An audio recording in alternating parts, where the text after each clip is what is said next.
नमस्कार। चरक उद्घोष चैनल पे आप सभी का स्वागत है। और आज हम चरक सूत्र स्थान की ही श्रृंखला को आगे बढ़ाते हुए आज हम बात करेंगे षड विरेचन शता आश्रितीयम अध्यायम व्याख्यास्यामः। तो यहाँ पर अब हम चौथे अध्याय को देख रहे हैं। और जैसे कि मैंने आपको पहले ही वीडियो में बता दिया था कि जो सूत्र स्थान है चरक का वो चतुष्क स्वरूप में रचा गया है और इसमें ये पहले चतुष्क का अंतिम अध्याय है, ये चौथा अध्याय। और इस चतुष्क का नाम था औषध चतुष्क। तो यहाँ पर अब जो उन्होंने बताया है, जैसे कि नाम से ही हमें पता चल रहा है कि ये विरेचन के जो कषाय हैं उनके विषय में बताया जाएगा। पर इसमें एक थोड़ा सा परिवर्तन करते हुए आचार्य चरक ने यहाँ पर संग्रह रूप में, जैसे वो बाद में भवंती च अत्र करके जो अध्याय में आया होता है उसका सार कर देते हैं, संक्षेप कर देते हैं। यहाँ पर उन्होंने बताने से पहले ही उसका जो है वो एक तरह से संग्रह स्वरूप में बता दिया कि इस अध्याय में क्या क्या बताया जाएगा। तो उन्होंने कहा इह खलु षड विरेचन शतानि भवन्ति षड विरेचन आश्रया पंच कषाय योन्यः पंचविधम कषाय कल्पनम पंचाशत महाकषायः पंच कषाय शतानि इति संग्रह। यानी इन्होंने इस बार पहले ही उसको जो है वो स्पष्ट कर दिया कि इसमें क्या क्या बताया जाएगा। तो यहाँ पर हम इससे पहले कि इसको और इसमें क्या क्या बताया गया है कि इस तंत्र में जो है ये षड विरेचन शतानी यानी कि 600 विरेचन योग हैं। विरेचन के जो आश्रय हैं वो 6 हैं, 5 कषाय योनियाँ हैं अर्थात उत्पत्ति स्थान हैं, और कषाय की कल्पनाएं 5 प्रकार की हैं, 50 महाकषाय हैं तथा 500 कषाय हैं। यह संकलन है, यह संग्रह है। तो यहाँ पर उन्होंने इस बात को भी बता दिया कि कल्पस्थान में हम इसको डिटेल में बताएंगे। इसके लिए यहाँ पर एक बात याद रखनी चाहिए कि जैसे मैंने आपको बताया था कि साथ साथ हम तंत्र युक्तियों को भी देखते चले, तो यहाँ पर उद्देश्य तंत्र युक्ति का प्रयोग किया गया है।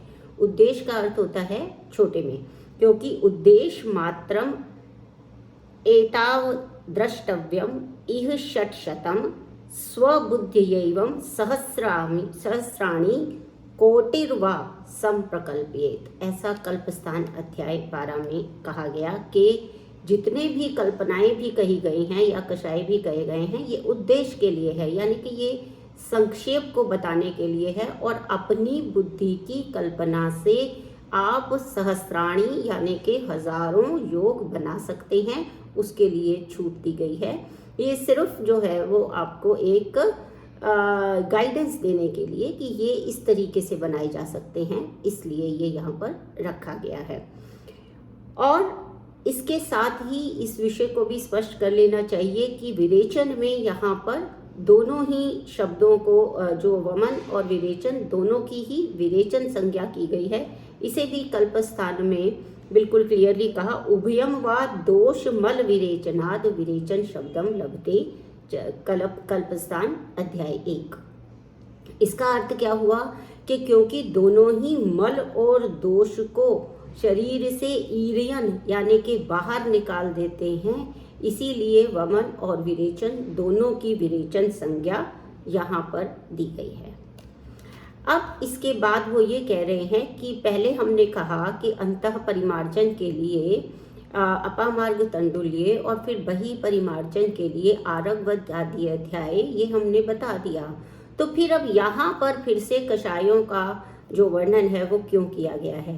तो आचार्य का जो अभिप्राय है चक्रपाणी उसे स्पष्ट करते हैं कि क्योंकि वहाँ पर संक्षेप में थोड़ा सा बताया था, यहाँ पर तो ये जो क्योंकि भेषज चतुष्क है या औषध चतुष्क है, तो इसमें जो थोड़े से रह गए वहाँ पर उभय परिमार्जन औषधि को कहना भी यहाँ पर आवश्यक था।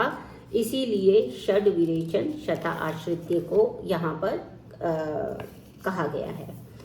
तो इसलिए यहाँ पर अब हम इसमें आगे बढ़ते हुए ये देखेंगे कि इसके आगे एक गद्य है पूरा, और उसके अंदर विशेष रूप से आप देखेंगे कि जो द्रव्य हैं उनका ही संग्रह किया गया है। उसको हम जस्ट एक रीड कर लेते हैं कि षड विरेचन शतानि इति। ये क्या है? इसमें भी अब आपको ये कुछ शब्द हैं जिनके विषय में जानना चाहिए कि यहाँ पे इह कहा गया। इह का यहाँ पे तात्पर्य है कि अति संक्षिप्त और अति विस्तृत इस अग्निवेश तंत्र में। इह और मतलब ना अति संक्षिप्त और ना ही अति विस्तृत इस अग्निवेश तंत्र में यहाँ पर 600 विरेचन योगों को, 50 महाकषाय और 500 कषायों को विस्तृत कल्पना में इसकी अधिकता भी हो सकती है। इसको पहले से ही प्रूव करने के लिए, ताकि ये एक स्कोप रहे कि भाई ये इतना ही नहीं है बल्कि इसको विस्तार करने की भी जो है वो गुंजाइश है, इसको विस्तृत किया जा सकता है। तो इसलिए यहाँ पर यह शब्द का जो है वो प्रयोग किया गया है। इसीलिए इसी तरह से आचार्य ने खलु शब्द का प्रकाशन जो है उसको भी गहरे अर्थ में लिया गया है, क्योंकि इसमें जो है विरेचन शब्द से, क्योंकि जैसे मैंने आपको बताया वमन और विरेचन दोनों का ही अर्थ किया जाता है। इसके बाद आते हैं हमारे षड विरेचन शतानि इति यदुक्तम तद इह संग्रहेण उदाहृत्य विस्तरेण कल्पो उपनिषदि व्याख्यास्यामः।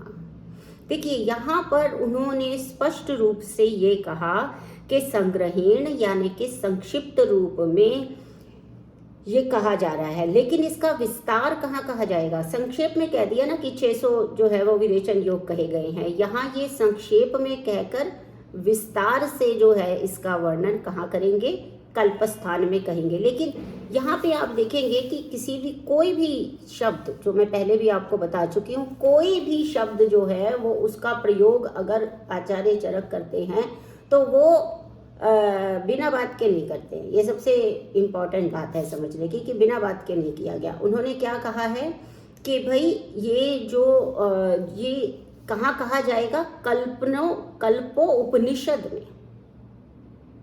तो देखिए ये जो संज्ञा है ये क्यों दी गई है?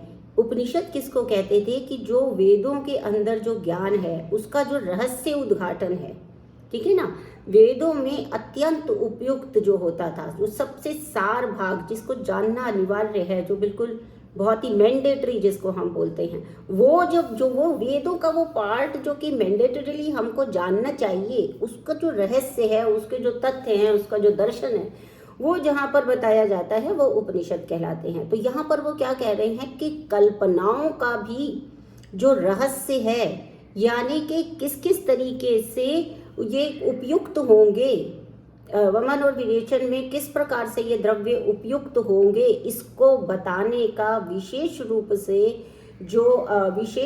जो रहस्य है उसका उद्घाटन जहाँ किया गया हो, इसलिए उसका नाम क्या रखा? कल्प उपनिषद। क्योंकि मैंने पहले भी बताया था कि चरक संहिता में कल्प ये उपनिषद शैली भी हमको देखने को मिलती है। तो यहाँ पर उन्होंने अपने आप से इस उपनिषद शब्द का प्रयोग किया है। ये ध्यान में रखना चाहिए कि केवल कल्प स्थान में ही कल्प उपनिषद कहा गया है और कहीं पर भी किसी भी स्थान के आगे उपनिषद शब्द का प्रयोग नहीं किया गया है। इसको आप ध्यान में रख सकते हैं, इसको आप MCQs के लिए भी ध्यान में रख सकते हैं। तो इसलिए मैंने आपको यहाँ पर इस चीज़ को स्पष्ट किया है। तो इसके बाद आता है कि यहाँ भी ये कल्पस्थान है, और इसके बाद इसको स्पष्ट किया कि जो बार बार मतलब क्यों कह रहे हैं। तो उन्होंने कहा कि ये तो हमेशा होता ही है, क्योंकि पहले संक्षेप में उसको कहा जाता है। क्यों संक्षेप में कहा जाता है? कि क्योंकि उसको पहले पता ही नहीं है।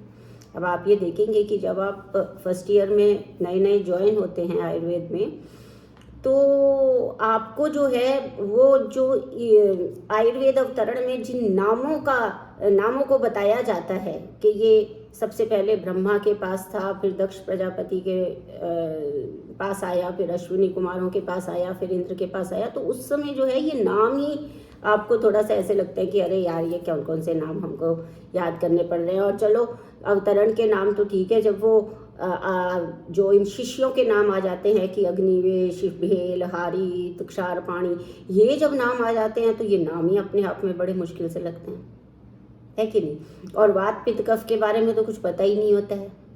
तो सबसे पहला अध्याय जैसे अष्टांग हृदय शुरू करते हैं या कोई भी शुरू करता है तो सबसे पहले क्या बताता है, भाई इतना याद रख लो कि शरीर के दोष 3 होते हैं, वात पित्त कफ, और मन के दोष 2 होते हैं, रजस और तमस।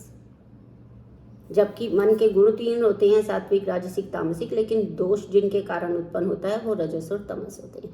तो इतनी सी इंट्रोडक्शन पहले देनी जरूरी होती है। अगर वो उतनी सी इंट्रोडक्शन नहीं है, आपको बिल्कुल कुछ पता ही नहीं है और सीधे से आपका अंशांश कल्पना पे आ जाते हैं, उनमें किस किस तरीके से वो कम्बिनेशन परम्यूटेशंस करते हैं, किस तरह से वो प्रकोप होकर ये लक्षण उत्पन्न करते हैं, शमन होने पे ये लक्षण उत्पन्न के, ये सारी चीज़ें जो है वो आपको ग्रेजुअली आती हैं।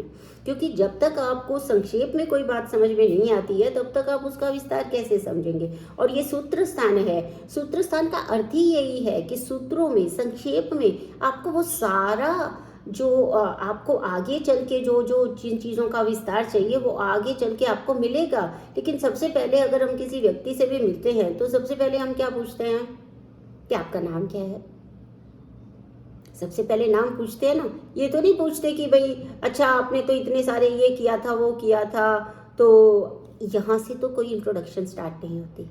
कोई भी इंट्रोडक्शन स्टार्ट होती है तो आप देखेंगे कि वो नाम से स्टार्ट होती है। सिर्फ नाम पता है आपको, उसके बारे में आप इस आदमी को जानते हैं, हाँ जानता हूँ, क्या जानते हैं, इसका नाम ये है। फिर आगे तब मिलेगा, आगे जब हम उसके बारे में और जानने का प्रयास करेंगे, ठीक है ना। तो सबसे पहले की बात क्या होती है, दिस इज, ये जो पूरा स्थान है ये इंट्रोडक्टरी है, इट्स ऑल अबाउट इंट्रोडक्शन। इसलिए यहाँ पर हर चीज़ की इंट्रोडक्शन देना बड़ा ज़रूरी है कि जो भी कषाय आगे विस्तार से बताए जाएंगे उनका पहले यहाँ पर कि उनका उपयोग कैसे होगा। तो बात की बात है, पहले ये तो पता चले कि ये कषाय होते क्या हैं, ये क्यों होते हैं, ये कैसे प्राइमरीली कैसे बनाए जाते हैं, फिर उसके मतलब बनाए जाते हैं तो ये कल्पस्थान में बताएगा, लेकिन कौन कौन से द्रव्य लेने होते हैं जिनसे कि ये कषाय होते हैं। तो इसलिए यहाँ पर उन्होंने संक्षेप में इस बात को बताया है, ठीक है ना। तो इसके बाद में वो क्या कहते हैं, अब यहाँ पर जो बात आई वो क्या आई कि भाई षड विरेचन आश्रया इति, क्या विरेचन के जो आश्रय हैं, मतलब किन किन का प्रयोग किया जाता है, तो उसमें 6 आते हैं। ये भी आपके MCQs में पूछे जा सकते हैं और आपको पता ही होने चाहिए। मतलब मैं इसलिए बीच में क्वेश्चन का नाम ले लेती हूँ और इस तरह से, क्योंकि जो स्टूडेंट्स हैं, जो खासकर UG के जो स्टूडेंट्स हैं, उनको अभी जो है वो प्राइमरी स्टेज में ही हैं, वो अभी प्राइमरी चीज़ों को समझने का प्रयास कर रहे हैं। तो अगर हम उनको साथ साथ ये गाइडेंस भी देते चले जाएं कि भाई इसको थोड़ा और ध्यान से पढ़ लेना, ये एग्ज़ाम में भी आ सकता है, तो उनको ज़रा सहूलियत हो जाती है। लेकिन जो ये बच्चे PG कर रहे हैं या PG एंट्रेंस की तैयारी कर रहे हैं, उनको भी ये पता होना चाहिए कि ये एक ऐसा प्रश्न है जो आपसे PG के एंट्रेंस में भी पूछा जा सकता है। और जो PG कर रहे हैं उनको वो मूल जो उनका जो प्रमुख प्रश्न पत्र है उसमें भी इस प्रकार के सवाल आ सकते हैं। इसलिए मैं आपको साथ साथ बताते हुए चल रही हूँ कि ये अधिक से अधिक इसका जो पर्पस है, जो इन वीडियोस का, इस चैनल का पर्पस है कि स्टूडेंट्स की हेल्प की जाए और जितना अधिक हो सके उतना मैं उनको विस्तार से लेकिन सरल भाषा में चरक संहिता को बता पाऊँ और साथ ही साथ उनकी थोड़ी थोड़ी ये भी मदद कर पाऊँ कि उन्हें एंट्रेंस के लिए भी थोड़ी सी गाइडेंस मिलती रहे।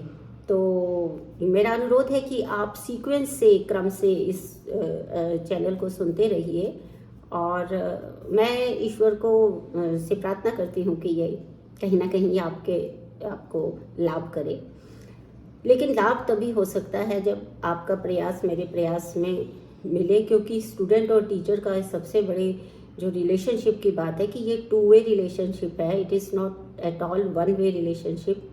आपको मैं कई बार अनुरोध भी कर चुकी हूँ कि जब भी आपका मन करे आप जो है वो अपना कमेंट बॉक्स में क्वेश्चंस भेज सकते हैं और उसका उत्तर देने का मैं पूरा प्रयास करूँगी। इसके बाद में आता है हमारा षड विरेचन आश्रय। ये विरेचन आश्रय कौन से हैं? क्षीर, मूल, त्वक, ठीक है, और पत्र, पुष्प, फलानि इति। ये जो हैं ये इसके ये आए। अब इसमें भी सबसे पहले किसको लिया गया? दुग्ध को लिया गया। दुग्ध इसलिए क्योंकि ये तीक्ष्ण विरेचन होने वाला होने के कारण, जैसे कि हम आगे जाकर पढ़ेंगे, मैं हर बार चरक जो है वो यही करते हैं। चरक क्या करते हैं कि जो प्रमुख होता है उसको पहले ले आते हैं, उसको पहले आएगा सीक्वेंस में, है ना। वात पित्त कफ में वात पहले आता है। क्यों? क्योंकि वो सबसे ज़्यादा रोग करने वाला होता है।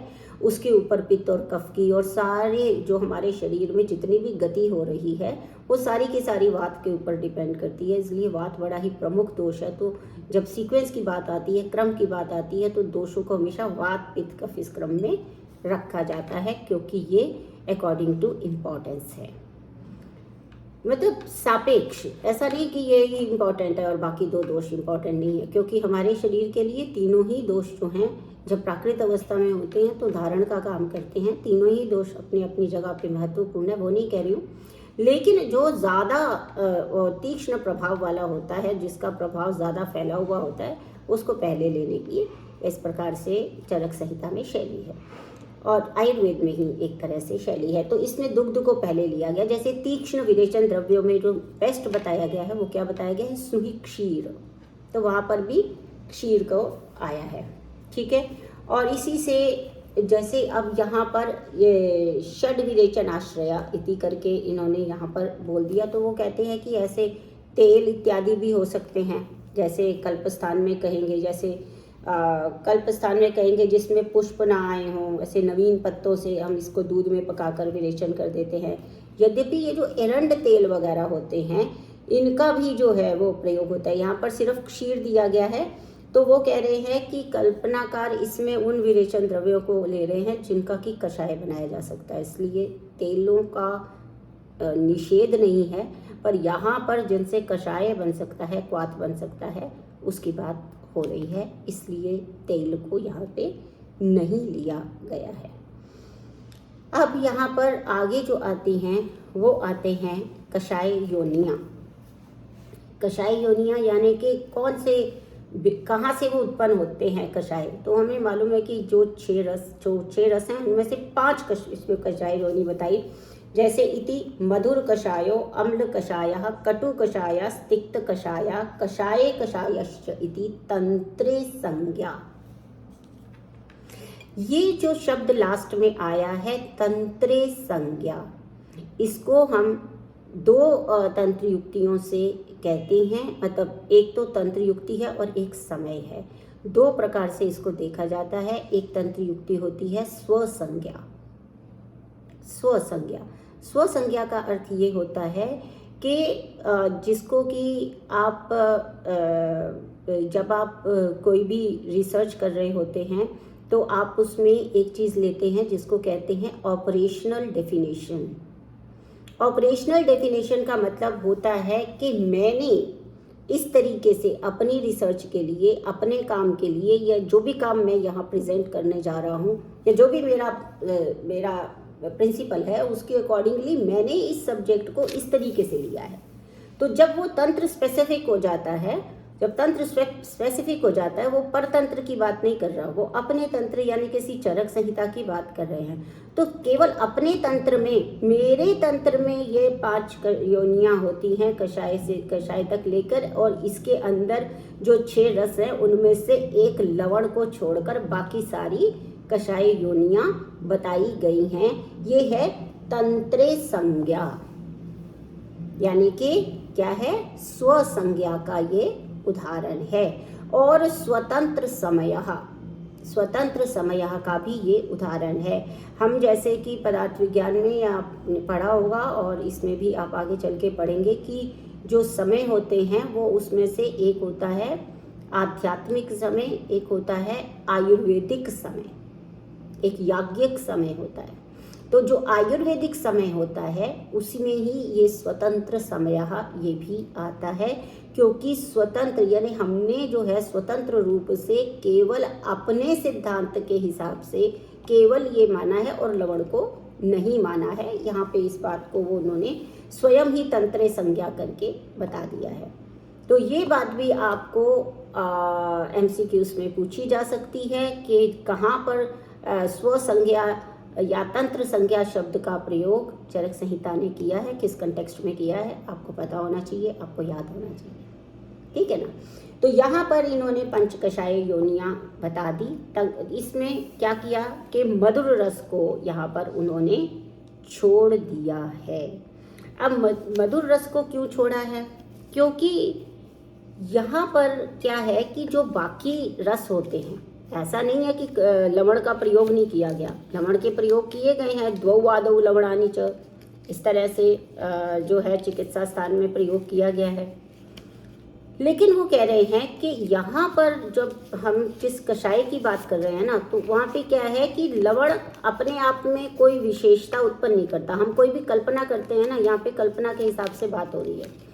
तो अगर हम कोई भी कल्पना किसी द्रव्य की करते हैं तो हमारा क्या उद्देश्य होता है कि हम वो कल्पना के माध्यम से, उन संस्कारों के माध्यम से क्या करें, थोड़ी और शक्ति उस योग में ले आए कि नहीं। हम यही करते हैं ना कि हमने अगर मान लीजिए कि कोई कुछ बना रहे हैं, हम कोई संस्कार कर रहे हैं, तो उसका पर्पस क्या होता है? उसका पर्पस होता है कि उसके अंदर थोड़ी सी और जो है वो योग्यता, कोई और शक्ति पैदा की जाए, ऐसा लगता है ना हमको। लेकिन लवण के साथ ऐसा कुछ भी नहीं है। लवण का अगर हमें चूर्ण कल्पना हो तो सकती है, लेकिन चूर्ण करने के बाद भी क्या, लवण तो लवण ही रहेगा, उसमें शक्ति में कोई इजाफा नहीं हुआ, कोई वृद्धि नहीं हुई है उसके शक्ति में। तो इसलिए उसको कैसे बनाएं? फिर उसके बाद है कि अगर हम उसको पिष्ट पेषण करते हैं तो वो भी लवण का नहीं हो सकता है। हम कोई कल्क बनाना चाहते हैं उससे, क्योंकि हमें क्या करना है, तो हम कल्प बनाएंगे या स्वरस निकालेंगे। अब स्वरस कैसे निकलेगा? लवण का निकल नहीं सकता है। और लवण अपने आप में अकेले प्रयोग नहीं हो सकता है। यहाँ पर जो तर्क दिए गए हैं उसमें ये भी दिया गया है कि लवण अपने आप में कोई भी जो है वो अपने आप में अकेला कुछ नहीं करता है, उसको किसी न किसी द्रव्य की जरूरत पड़ती ही पड़ती है। जैसे मधुर अपने आप में भी, मधुर रस है तो वो अपना काम अपने आप में भी उसको अकेले भी लिया जा सकता है। लवण को अपने आप में अकेले लेना में नहीं, उसको कोई ना कोई द्रव्य की आवश्यकता, कल्पना करने की आवश्यकता वहाँ पर पड़ती है। इसलिए और दूसरा है कि अगर उसको क्वाथ द्रव में मिलाया जाएगा तो क्योंकि घुलनशील है जल में, तो वो घुल ही जाएगा, फिर बनेगा क्या। तो इसलिए वहाँ से वो कल्क भी पेषण करके कल्क नहीं बनाया जा सकता है। और लवण का प्रयोग दूसरे द्रव्यों के साथ में प्रयोग करने पर ही किया जा सकता है, स्वतंत्र प्रयोग नहीं किया जा सकता है। और तीसरा कि इसमें किसी भी प्रकार से अलग से जो शक्ति है वो अलग शक्ति जो है वो इसमें उत्पन्न नहीं होती है किसी भी संस्कार को करने से। इसीलिए भी जो है इसको हम इसमें नहीं लेते हैं। और इसमें एक कल्पनम इव, इस तरह से ये कहा जाए तो अधिक श्रेष्ठ है। कल्पनम इव यानी कि जिसका अर्थ है लवण की चूर्ण कल्पना करना, अकल्पना के ही समान है। मतलब क्योंकि वैसा का वैसा ही रहेगा, उसमें कोई और चेंज नहीं आने वाला, इसलिए उसका अकल्पनम इव, जो कल्पना भी अगर करेंगे तो वो अकल्पना जैसी ही रहेगी। इसीलिए इस तंत्र में जो योनि है वो 5 योनियाँ ली गई हैं। तो आगे जो हम वैसे नेक्स्ट उसमें जो करेंगे, या अभी भी हम सिर्फ उसका थोड़ा सा नाम देख लेते हैं कि क्या उसमें है। तो अगले में जो उन्होंने बोला कि पंचविधम कषाय कल्पनम इति, जो कषाय की कल्पना है वो 5 प्रकार की होती है। तद यथा स्वरसः कल्कः श्रितः शीतः फाण्टः कषायश्च इति। यानी अब इसमें कैसे कहते हैं कि जो यंत्र से यंत्र निष्पीड़िताद द्रव्याद रसः स्वरसः उच्यते। स्वरस लिया है तो स्वरस किसको कहते हैं? जिसमें यंत्र से निष्पीड़ित करते हैं, जैसे हम गन्ने को देखते हैं तो गन्ना पिसता है, बिल्कुल यंत्र से पिस जाता है एकदम, उसमें से रस निकलता है तो वो स्वरस कहलाता है। इसे किसी भी द्रव्य से हम निकाल सकते हैं। तो गन्ना क्योंकि बड़ी कॉमनली आपने पिसते और उसमें से रस निकलते देखा है, इसलिए मैंने ये उदाहरण दिया आपको। किसी भी द्रव्य का को निकालेंगे आप, उसका रस निकलेगा। तो स्वरसायति यह पिंडो रस पिष्टा नाम सकल का प्रकीर्तिता, यही रस में जो पिंड स्वरूप में ले आते हैं, बोलस बना देते हैं उसका। एक वो पिंड का मतलब होता है बोलस बना देना, उसको कलेक्ट कर देना, वो करते हैं तो उसको क्या कहते हैं?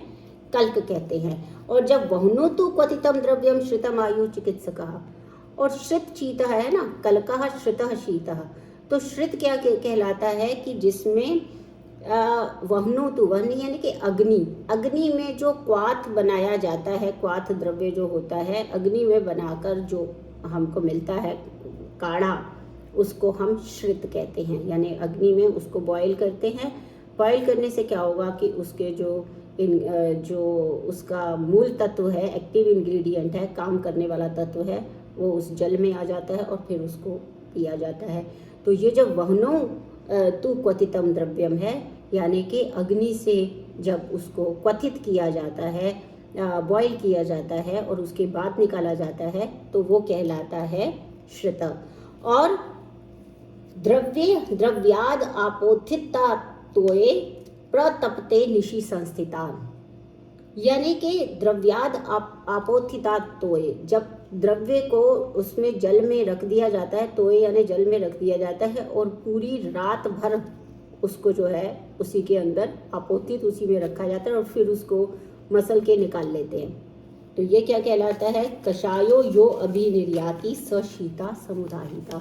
इससे जो कषाय निकलता है, इससे जो क्योंकि द्रव्य को क्या किया है, आपोतित यानी कि उसको रात भर भिगो के रख दिया और सुबह उसको हाथ से मसला है, और फिर जो द्रव्य निकला है, वो जो कषाय निकला है, वो क्या कहलाता है? शीता। निशि संस्थितात यानी रात्रि भर जो है वो उसमें संस्थितात यानी कि सम्यक रूप से स्थित रहा है, वो सम्यक रूप से स्थित रहने के कारण संस्थितात कहा गया है।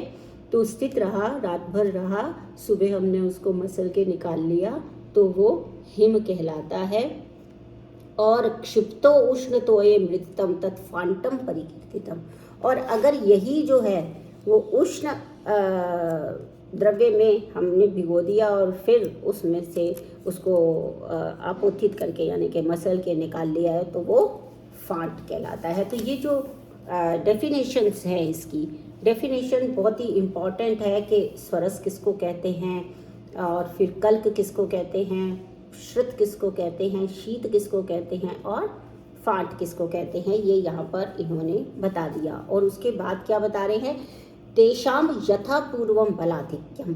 यथापूर्वम का मतलब होता है कि जो बाद में बताया है उससे पहले वाला ज़्यादा बलशाली होता है, बलवान होता है, यानी कि उसके अंदर ज़्यादा पोटेंसी होती है। जैसे कि फांट से ज़्यादा जो है वो शीत में, शीत से ज़्यादा श्रुत में, श्रुत से ज़्यादा कल्क में, और कल्क से ज़्यादा स्वरस में। सबसे अधिक जो पोटेंसी होती है वो स्वरस में होती है। और अतः कषाय कल्पना व्याद्य आतुर बलापेक्षिणी। तो उन्होंने इस बात के ऊपर फिर से बहुत अधिक एम्फेसाइज कर दिया है, बता दिया है कि ये जो कषाय कल्पना है, ये जो, क्योंकि जैसा बलवान है, अगर रोगी बलवान है तो हम बलवान कल्पना दे सकते हैं, स्वरस दे सकते हैं, लेकिन रोगी अगर बहुत ही वीक है, दुर्बल है, तो फिर हमें सोचना पड़ेगा कि हम इसमें कल्क दें कि फांट दें कि शीत दें। ये इसलिए उन्होंने कहा कि ये कल्पनाएं बता दी हैं, ये यथा पूर्वम बलाधिक्यम है इनके अंदर। पहले वाला पीछे वाले से पहले वाला ज़्यादा जो है वो डिसेंडिंग, इसको असेंडिंग ऑर्डर कहते हैं कि यहाँ से कम से ज़्यादा वो बताया है, लास्ट से शुरू करके। तो इसके बाद इसमें क्या होता है कि जो कषाय कल्पना है उसमें किस चीज़ की हमको देखना है, एक तो व्याधि का बल कैसा है और एक आतुर का बल कैसा है, उसके हिसाब से हम कल्पना करते हैं। ना तो एवं खलु सर्वाणी सर्व उपयोगिनी भवन्ति। यहाँ पर वो फिर से स्पष्ट करें, क्योंकि आप देखेंगे कि चरक संहिता बार बार एक चीज के ऊपर बल देती है कि पुरुषम पुरुषम वीक्ष्य ही हमेशा होगा। कोई भी चिकित्सा आप सबके ऊपर एक जैसी नहीं कर सकते। एक जैसा जो कल्पना है वो सबके ऊपर कल्पना भी अप्लाई नहीं कर सकते। हमेशा दो बातें तो प्रमुख रूप से ध्यान में रखनी होगी, एक व्याधि का बल और एक आतुर का बल। आतुर के बल में फिर उसकी जो दशविध परीक्षा है वो सारी की सारी आ जाती है, ये भी आप ध्यान रखिएगा, है ना। और व्याधि के बल में भी सारी चीजें आ जाती हैं, व्याधि की अवस्था भी आ जाती है, ठीक है ना, कि व्याधि वो प्रथम है, द्वितीय, तृतीय या उपद्रव के स्थान पर पहुंच गई है, तो लक्षणों के हिसाब से कैसी व्याधि है। तो इन सब का मतलब जब आतुर का विषय आएगा तो सब कुछ ही आ जाएगा उसके अंदर, जो 10वीं परीक्षा हम आगे जाके पढ़ने वाले हैं। तो इस लेक्चर के लिए इतना ही, और आप पढ़ते रहिए और वीडियो देखते रहिए। बहुत बहुत धन्यवाद।